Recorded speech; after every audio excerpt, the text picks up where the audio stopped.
Hi, folks. It's Jeff, and welcome to the Daily Evolver on Wednesday, October 11th, 2017. And today, I wanted to take a look at a story that has really caught the country's attention in the last week, and which really exemplifies an evolutionary move in our culture that I think is worth noting. And this is the sudden and complete ignominious fall of Harvey Weinstein, the famed Hollywood producer, for sexual harassment and being accused by now, it seems, countless women. And again, from an evolutionary perspective, I think this represents the cracking of some of the, I was going to say the last vestiges of the patriarchy. I'm not sure it's the last vestiges, but it may be the middle of the end of the patriarchy. And let me explain what I mean. And to do that, I want to use evolutionary theory because I really feel like it helps us to feel into what's going on here. And as integralists, we want to do that. We want to have a subtle body realization of our world and our life and our culture. So here's a stab at that. So evolutionarily speaking, the sort of the dynamics between the sexes, and this started with Darwin's observations, is a balance in ideal circumstances between male aggression and female choice. And evolutionary biologists point out that a population is healthiest when those are both in force. Unfortunately, the male aggression sometimes exceeds the female choice. And this is seen at every level of life, from primates, mammals, birds, fish, even insects. You see the male harassing and intimidating at every level of life. But again, when it's in balance, it's healthy. And you can also see where female choice is very powerful. I mean, I think the classic example is the peacock, where males have to jump through all kinds of hoops to get that female peacock going. And he's got to walk around with these, it would seem, evolutionarily non-adaptive tail feathers, just so he can get a little from time to time. So anyway, so this balance between these two things, and Darwin said that they were both equally important, and it's been pointed out by Ken Wilber and others, David Boyce is writing a book on it, that in modern times, the male aggression in terms of our understanding of Darwin and how we see Darwin has gotten all out of proportion, that female choice is very much an essential part of this engine, this dynamic of evolution. So at any rate, in the human realm, this all continues. And we can feel that. We can feel that animal mind that lives in the body, that hot sexual intelligence that animals feel too. You realize this is one of the things I talked about last week, where I was so praising this National Geographic book magazine that is on animal intelligence, and how the author had an integral sensibility in that he not only showed how animals can do things that we thought were exclusively human, but that humans also have an animal mind, and that's that strata that we want to be in touch with. And so as we walk up the evolutionary spiral, we start at the archaic, where we're, basically living in instinct and small bands and tribes. And, as we move into self-consciousness and out of an animal identity that's merged with nature, we're probably part chimp and part bonobo. I think when we have that repertoire that includes both hard and fast and slow and languorous, we're in good territory. And that's been true through history. And so, when we move into the tribal stage, the magenta stage of development out of archaic, and, things get a little more controlled. And I've been reading a good bit of the history of the Comanches, a particularly interesting tribe in America, Native Americans. And, they pair bonded. They had wives. Fidelity was not particularly prized. Second and third wives would come and go. There was more of a tribal identity than a sense of direct lineage. People didn't worry so much about the genetics of their parents and who was their uncle, and the family lineage was very much secondary to the tribal identity. Now, of course, there was rape of captives, particularly rape and murder of captives, stealing wives, that sort of thing. But that was, just sort of an arising into a self-consciousness that really comes to fruition in the next stage of development, which is the Red Warrior stage, which is egocentric, individualistic. We start caring a lot more about our lineage, who our parents are. We sort of see how that matters. That becomes clear. Society complexifies. And basically what that means is one tribe conquered another and, dominated them. Strata formed in these cultures around brute strength. And this was the way forward. This was the way forward into greater complexity and competence for the human race in general. Thus the saying that evolution is beautiful but not pretty.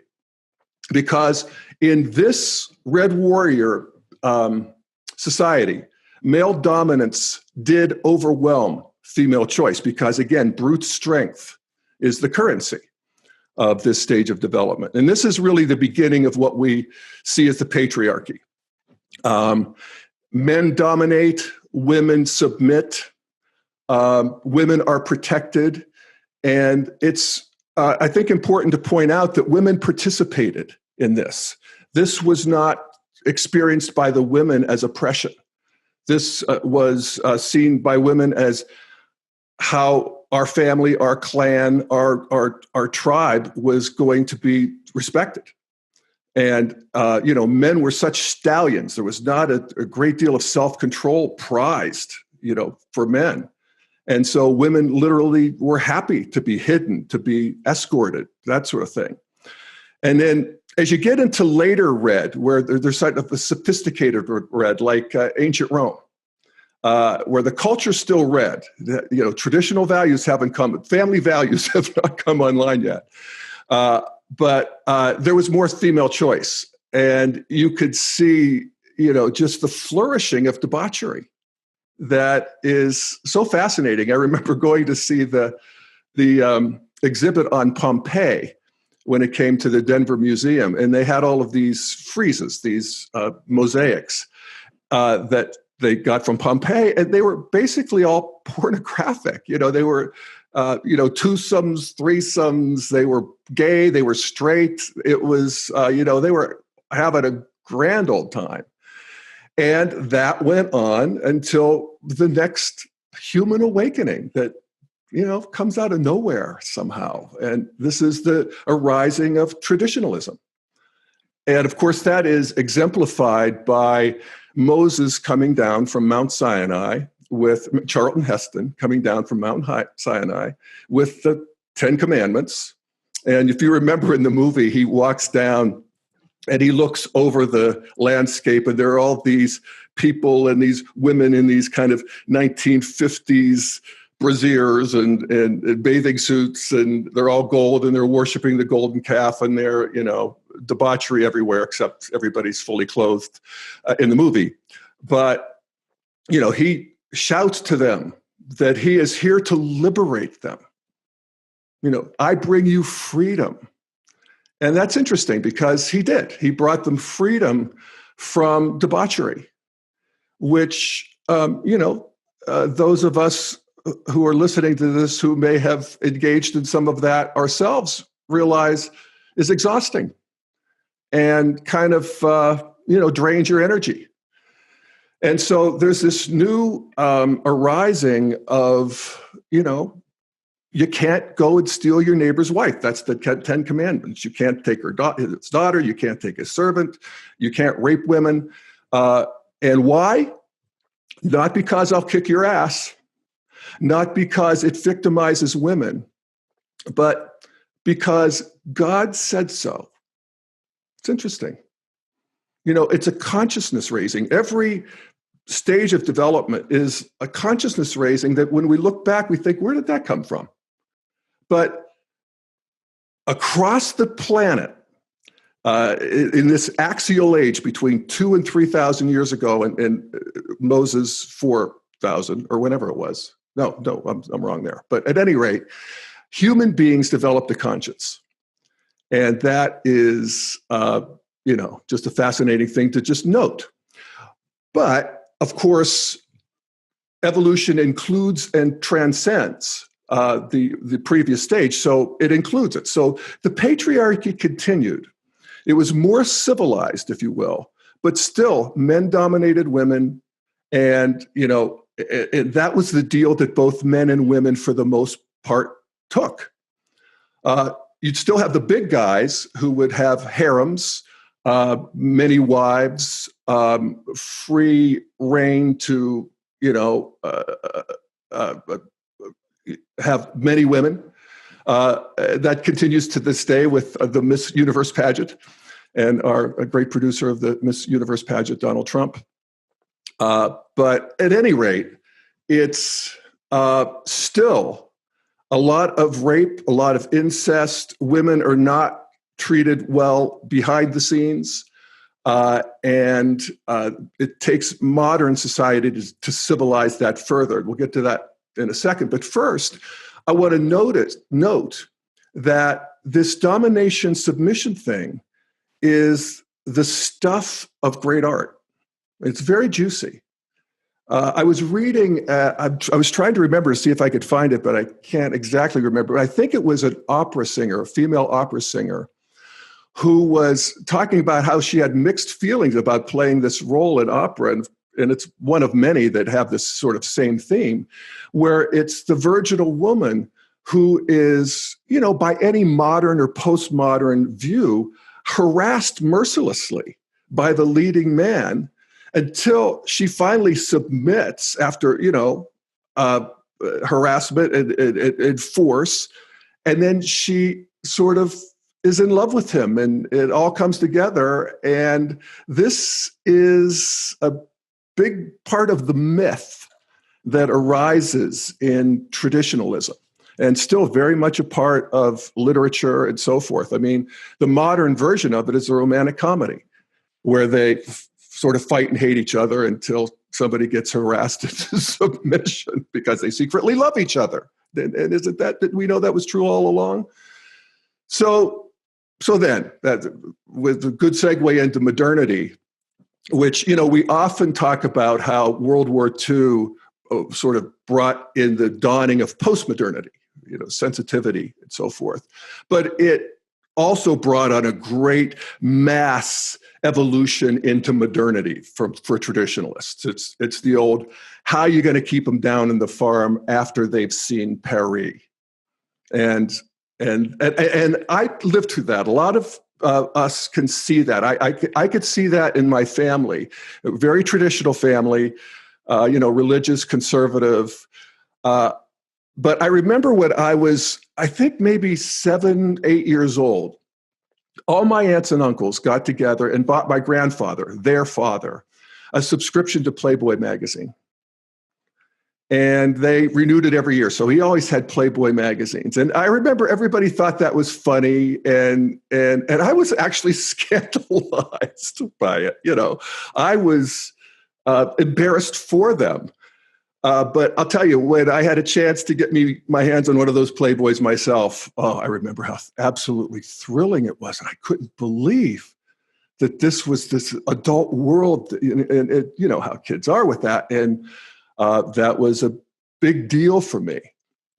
But Hugh Hefner, of course, gets credit, and rightly so, for ushering in a sexual revolution that women benefited from too, in the sense that women were now allowed to enjoy sex. They could be seen voluntarily. They could revel in their own sexuality. We have birth control. We had abortion. We now have recreational sex. And, we were ready. Now, that patriarchy continues in that the women dress up in their little bunny outfits, and they're really seen as objects. And we'll get into a greater awareness of that in a second. But I want to take a minute to share a column that really made an impact on me. It was when Hugh Hefner died, of course, 2 weeks ago, I guess. And Ross Douthat, who is the conservative columnist for the New York Times, and who I think actually has a lot of integral sensibilities, wrote a column about Hugh Hefner. And he's coming from the conservative point of view that really doesn't think that the sexual revolution was such a great idea at all. And the column is titled "Speaking Ill of Hugh Hefner." And here's just a little bit of what he wrote. He said, Hugh Hefner, gone to his reward at the age of 91, was a pornographer and chauvinist who got rich on masturbation, consumerism, and the exploitation of women. He aged into a leering grotesque in a captain's hat and died a pack rat in a decaying mansion where porn blared during his pathetic orgies.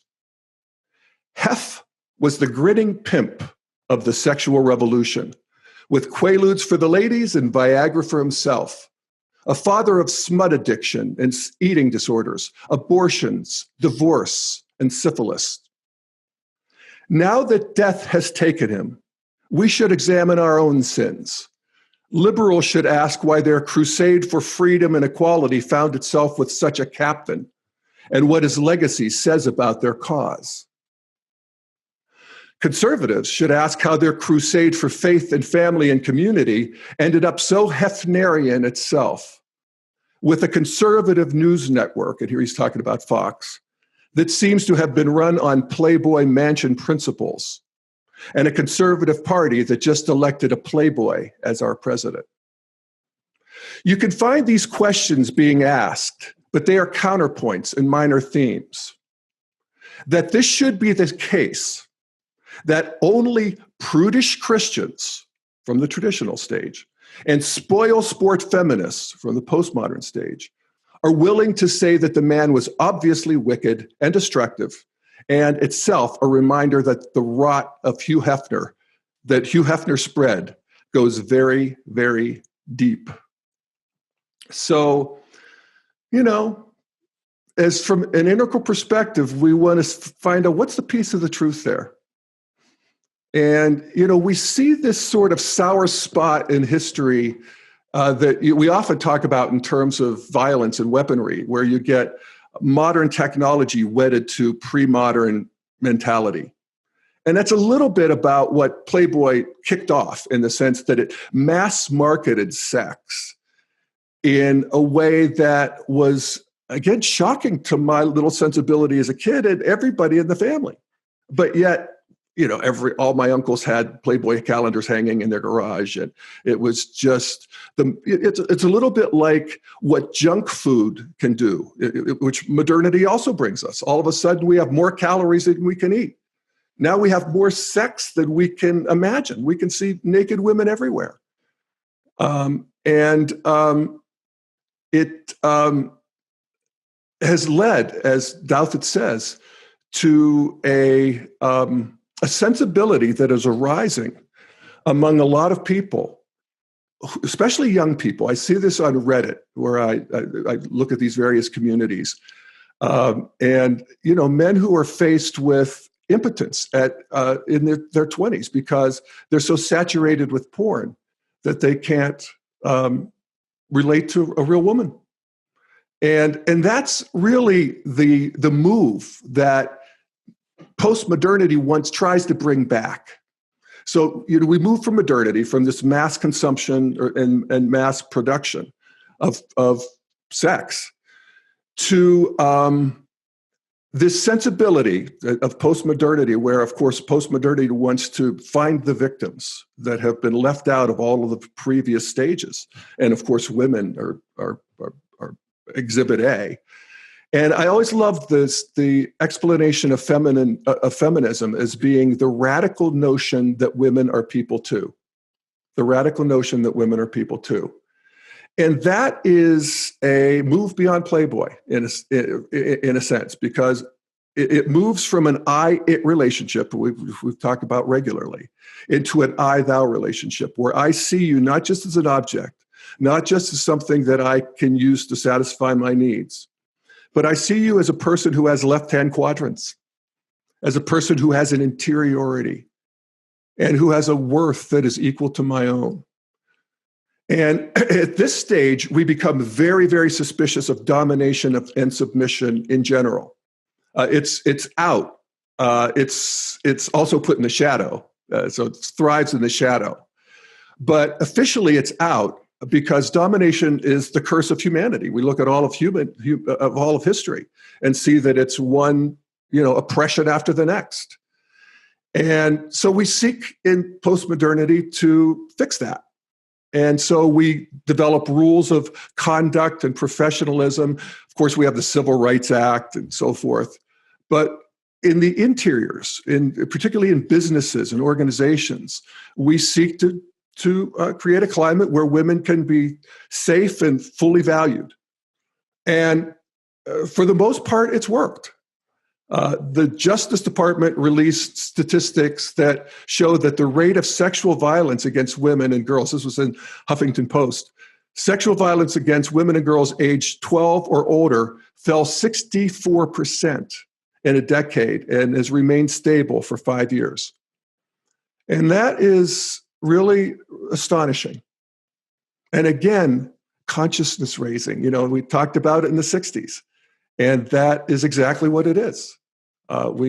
Consciousness gets bigger and sees, oh, wait, women are people too. Wow. So, but, every stage continues to include the strata of the previous stage. So we still have that animal nature, back at domination and submission and aggression and choice.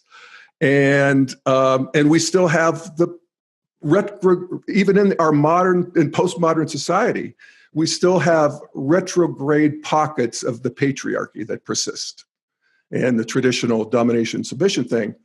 And modernity can be interesting. It could be willfully blind about these things. Modernity can do don't ask, don't tell really well.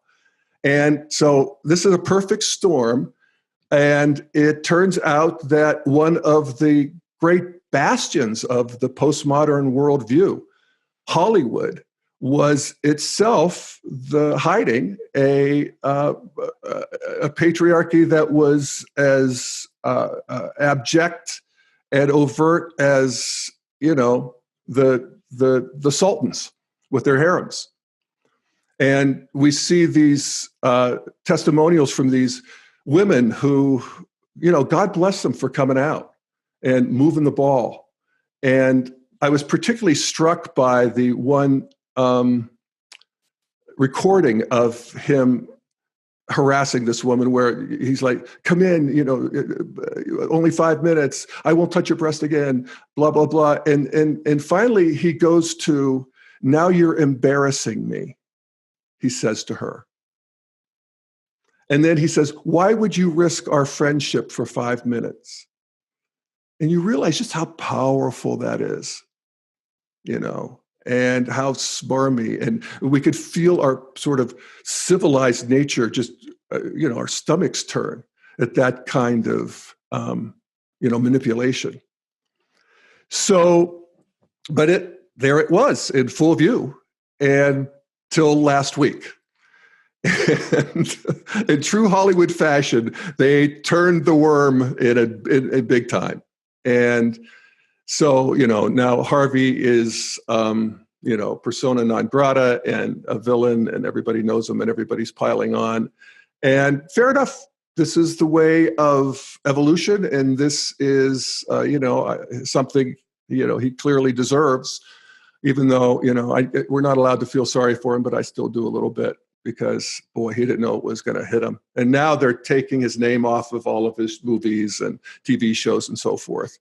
And that is an overreaction. Oftentimes that happens, and it won't stand. I mean, history will show what he did as an artist.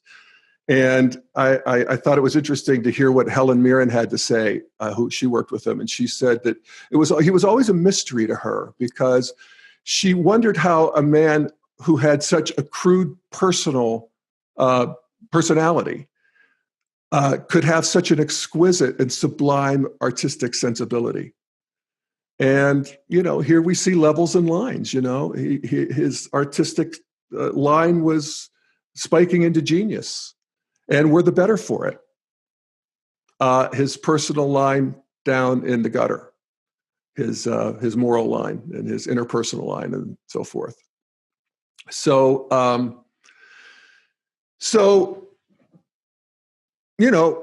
we can all, at least people my age certainly can look and see how we have lived so much of this spiral in our own lifetime, and how our own consciousness was raised in this lifetime. I mean, I started out in traditionalism, a lot of us did, and went through traditionalism, modernity, postmodernity, now integral, in a good day.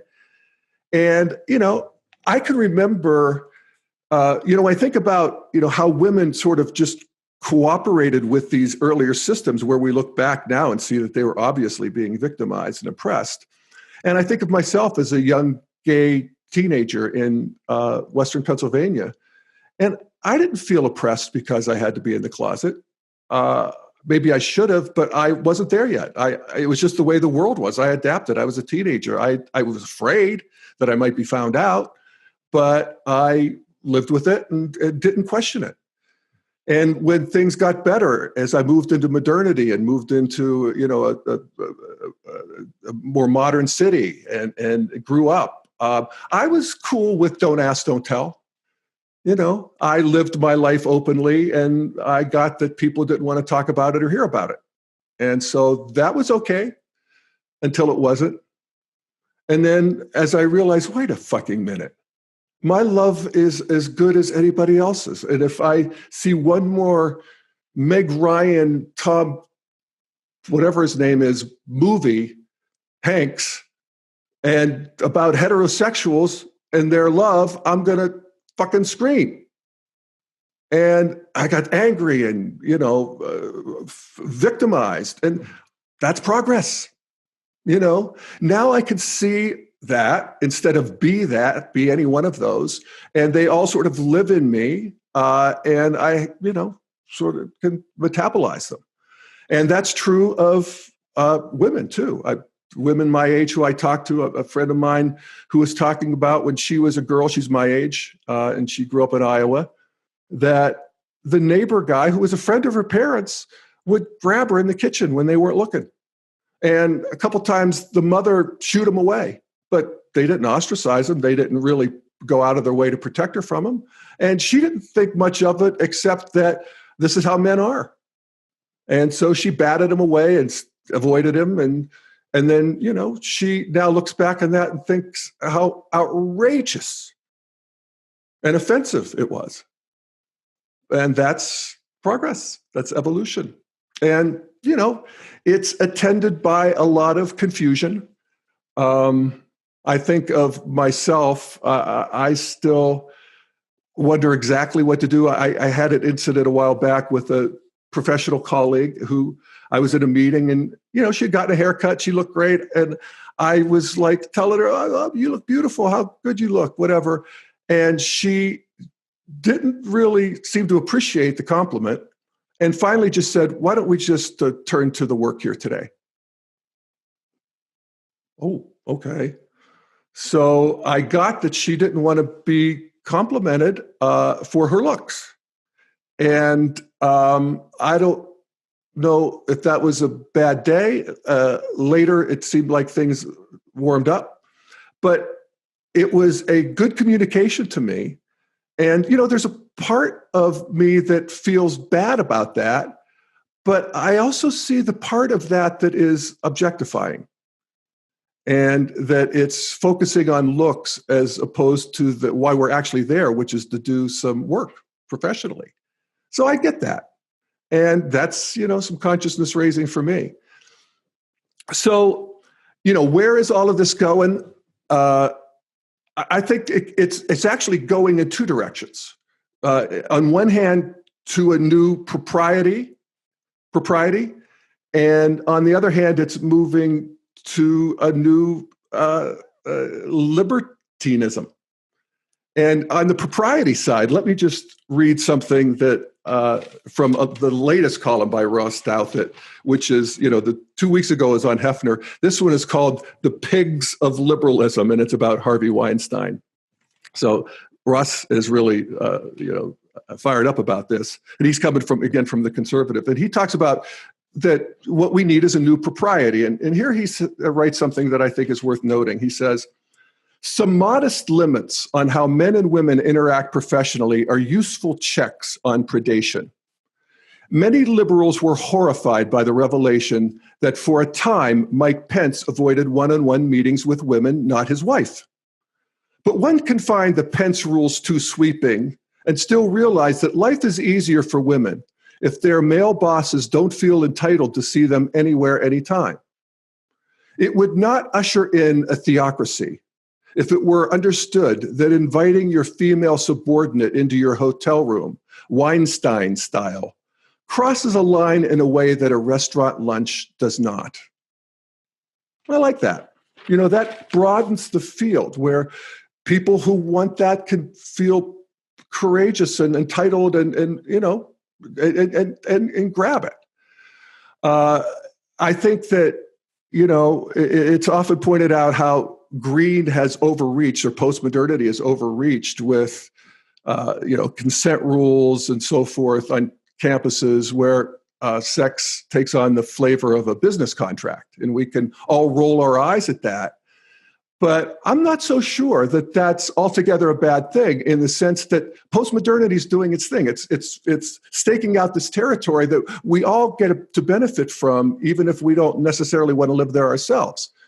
And I'm not so sure that it's such a bad thing for a young man to have all the sensitivity he needs, and for a young woman to have all the courage she needs to communicate. To get this male aggression, female submission, consent thing, where it's actually distributed, where it's sometimes female aggression and men submitting. And, I think that's what's happening, is that we just communicate more. And I see that on these sex communities on Reddit. They're where people talk about their problems and what's up and what they wish their girlfriend or boyfriend would do and all of this stuff. And there's a great re-embracing of our animal natures, where people who like to submit are kind of clear about it. And it's not this homogenized sort of modern, postmodern thing where everything is equal, but that the juice of that animal body can be brought online. And I think that as long as we have the ability to control, to assert, to choose, that I think, in the sacred world to come, we're going to be riding each other around like ponies, if we want to. We're going to be chimps and bonobos. And as long as we know what we're doing, that just includes all of it. So those are my thoughts for today.